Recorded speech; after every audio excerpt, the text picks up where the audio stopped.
यदि आप कड़ी मेहनत करने के बावजूद असफल हो रहे हैं, आपके प्रयास बार बार विफल हो रहे हैं और आपको अपने कार्य का उचित फल नहीं मिल रहा है, तो यह कथा विशेष रूप से आपके लिए है।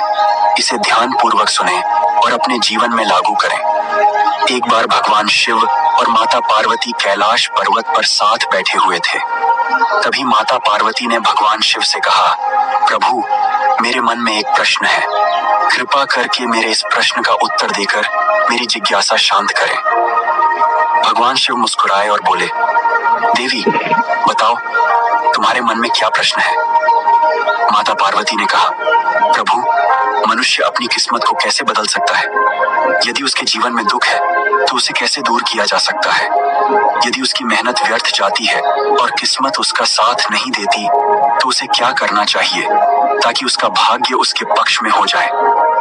भगवान शिव ने गंभीर होकर कहा, देवी, आज तुमने बहुत ही महत्वपूर्ण और उत्तम प्रश्न पूछा है। इसके उत्तर से समस्त मानव जाति का कल्याण हो सकता है। मैं तुम्हें इस प्रश्न का उत्तर एक कथा के माध्यम से दूंगा। इस कथा को ध्यानपूर्वक सुनो, क्योंकि इसमें तुम्हारे सभी प्रश्नों का उत्तर छिपा है। माता पार्वती ने आदरपूर्वक कहा, प्रभु, कृपया वह कथा सुनाइए, मैं इसे पूरे ध्यान से सुनूंगी।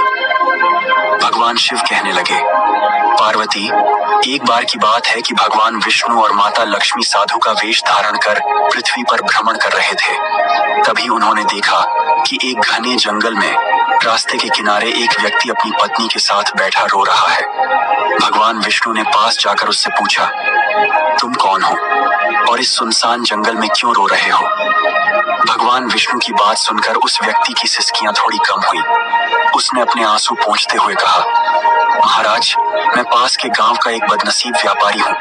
मैं जो भी काम करता हूँ वह बिगड़ जाता है। मेरी सारी मेहनत बेकार हो जाती है। इसी कारण मैंने अपनी पत्नी के सारे गहने और जेवर बेच दिए। मेरे परिवार ने भी मेरा साथ छोड़ दिया है और मेरा घर गिरवी पड़ा है। मुझे लगता है कि मेरी किस्मत ही खराब है। अब मैं जीवन से निराश होकर यहाँ आकर बैठ गया हूँ। भगवान शिव ने कहा, पार्वती, उस व्यक्ति की बातें सुनकर भगवान विष्णु बोले, किसने कहा कि तुम्हारी किस्मत खराब है? चलो, मैं देखता हूँ कि आखिर तुम्हारी किस्मत में क्या कमी है। वह व्यक्ति बोला, महाराज, पहले मैं खेती करता था, लेकिन हर साल उसमें घाटा होता था। कभी सूखा पड़ता तो कभी इतनी ज्यादा बारिश होती कि सारी फसल बर्बाद हो जाती। इन सब परेशानियों से तंग आकर मैंने खेती छोड़ दी और व्यापार करने का निश्चय किया, लेकिन मेरे पास व्यापार शुरू करने के लिए पैसे नहीं थे। इसलिए मैंने अपनी पत्नी के सारे गहने बेच दिए।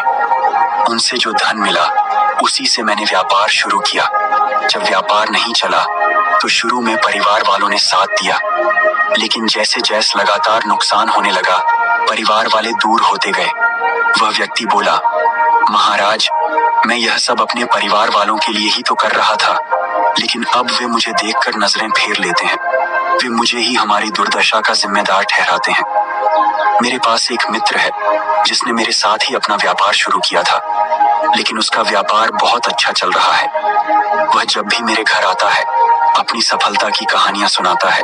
उसकी बातें सुनकर मेरे परिवार वाले मुझसे कहते हैं, अपने मित्र को देखो और उससे कुछ सीख लो।